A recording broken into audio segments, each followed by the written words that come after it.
Урматтуу айымдар, жаңы мастер-класс. Мынакей ушундай чапан кыздарга ылайыктуу курточка кимоно жүндөн жасалган основасы. Анан ушул жүндөн шову жок, тегиз куюлган ушундай балдардын кийимдерин кантип оформление кылса болот. Эми коздоп койсо болот. Жип менен мынакей жаканы токуса болот. Кайра эле ушу пряжа менен моундай манжеткаларды жасаса болот. Анан бул кырларындагы мен бүт окантовка кылып койдум да, бүт токудум жип менен и окантовка кылып койдум. Мынакей иш жагы ушундай. Бул эми кыз балага ылайыктуу. Мынакей жашынакай чапан, көйнөктүн үстүнө, юбканын үстүнө, шымын үстүнө, футболка менен кийгизсе болот да. Тердебейт, аябай баягы температураны кармайт да, дененин өзүнүн температурасын кармайт. Ызытпайт, тердетпейт, кооз дагы жеңил, анан экология жагынан дагы бул экологически чистый да. Бул жерге мен жиптерди куйдум, анан кийин моундай маргеланский шелк аралашты, бирде мына жүндөр бар, ак жүн, мериноз жүн салынды да, бирде эми жиптердин түрлөрү да.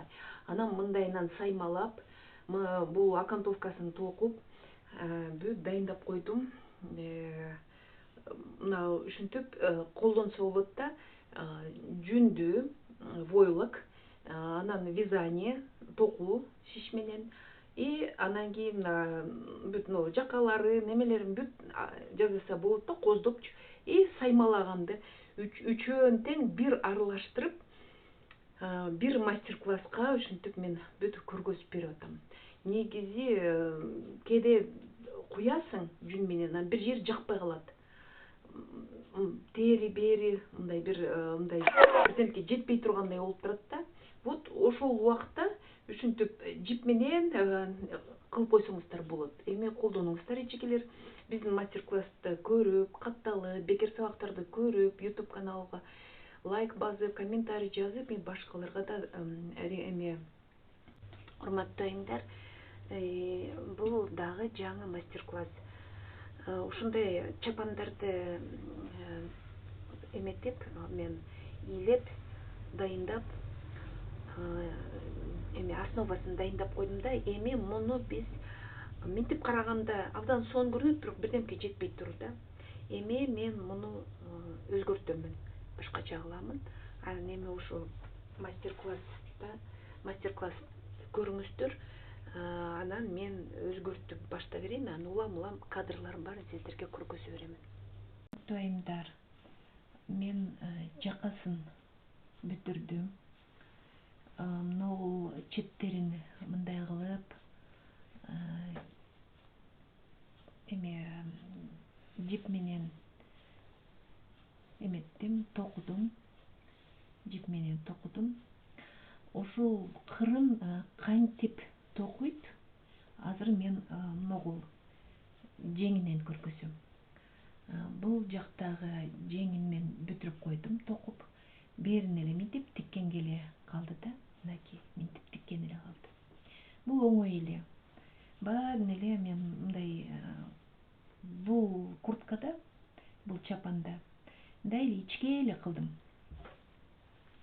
Адан мурун бир мастер-класс көргөзгөм, анда мен калыңыраак кылгам.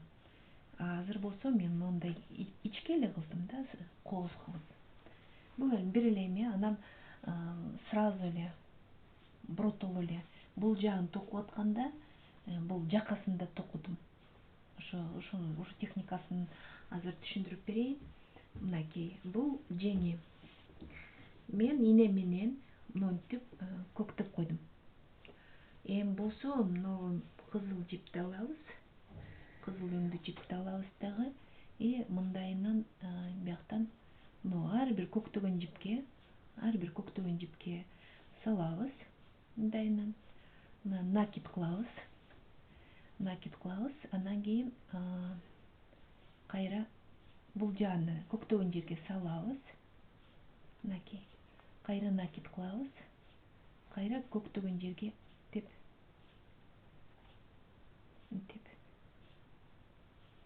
мынтип салабыз.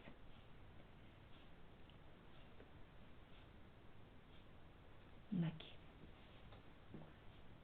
Мен убакытты өткөрбөй эле азыр камераны өчүрүп, өзүм бир сыйра токуп эметейин, андан кийин дагы көргөзөм. Мына ар бир көктөгөн жерге спица кирет, мынтип кирет. Андан кийин мына ортосунда мындай бош жер болуп турабы, ошол жерде накип кылабыз. Ар бир көктөгөн жерге мынтип спица кирет. Анан накип болот. Болду ушундай эле. Айымдар, мен мына кызыл өңдү жип менен дагы бир катар токудум. Көп кереги жок да. Жанагы бир петля накип кылып бир ряд алдык, анан ошонун баарына лицевой менен токудук. Эми ак жипти алабыз. Ак жипти алып туруп, анан ошо ак жип менен мынтип токуп чыгабыз. Азыр ак жип чыгып кетпесин. Мынтип баарын дагы бир ряд токуп чыгабыз да. Жөн эле лицевой кылып. Жөн эле. Эч бир эмени карабайбыз. Ушундай эле токуп кетебиз. Мынтип дагы бир ряд токуйбуз да, дагы бир ряд токуйбуз. Ушинтип. Мына.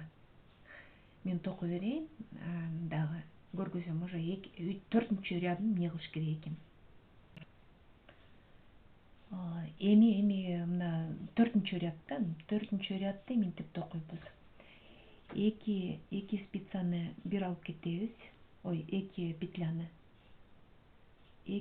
бир алып кетебиз. Анан накид кылабыз. Кайра эки петляны бир алып кетебиз. Кайра накид кылабыз. Эки петляны бир алып кетебиз. Кайра накид кылабыз. Эки петляны бир алып кетип, кайра накид кылабыз. Мына ушинтип эле алып кете беребиз. Мен азыр токоюн круговой бир ряд, бир катарды. Анан дагы көргөзүп берем. Урматтуу айымдар, мынакей. Көрүңүздөрбү? Бу жерде 6 ряд эле. Кызыл 1-2, анан 4 ряд, 4 катар ак жипте. Эми бунун себеби мындай. Мындай алып, ичинде жиптерин баарын бири-бирине байлап коеюн, сөгүлүп кетпесин. Так, кайчы мен алып коеюн. Эми мындайынан кайрыса, көрүңүздөрбү? Болду. Ошону эми мен тигип коем. Анан эми жашнакай кооз болуп, моундай кооз болуп жашнакай көрүнөт. Эми ушундай жүн менен жасаган нерсени кооздоп, башкача кылып, өзгөчө кылып, жипти аралаштырып, саймалап, ошентип иштесе болот да. Мен азыр мыналардын баарын тигип туруп, анан да бир сыйра общий фон көргөзүп берем сиздерге. Азырынча тиге берейин. Урматтуу айымдар, мынакей көрүңүздөрбү? Мен чапанды оңдодум. Оңдоп, мынакей бирге топчулай турган жерин дагы энтип койдум. Эми бул чапан кызга ылайыктуу кылдым да. Буянын жакасын кызыл кылып, жака коштум. Моундай эмелерди токудум. Бул орусча зубчики деп коет, ажурные мынакей. Эми жана шиш менен, спица менен ушинтип өзгөртүп, башкача кылып, эми берге тесемка деле тигип койсо болот, бирок мен эме кылдым да, токуп эле өзгөртүп койдум муну баарын. Эми кийинге ылайыктуу жашнакай ушундай мастер-класста колдонуп, биз менен бирге болуп, YouTube каналга жазылыңыздар, лайк басып коюңуздар, башкаларга да айтыңыздар. Улам ушинтип биз ар кандай тема менен ушу детский теманы да кошуп, эметтерем да аралаштырып эметип сиздерге мастер-класстарды тартып беребиз. Биз менен бирге болуп лайк басып, комментарий жазып коюңуздар эжекелер. Эмки мастер-класска чейин биз менен бирге болуңуздар.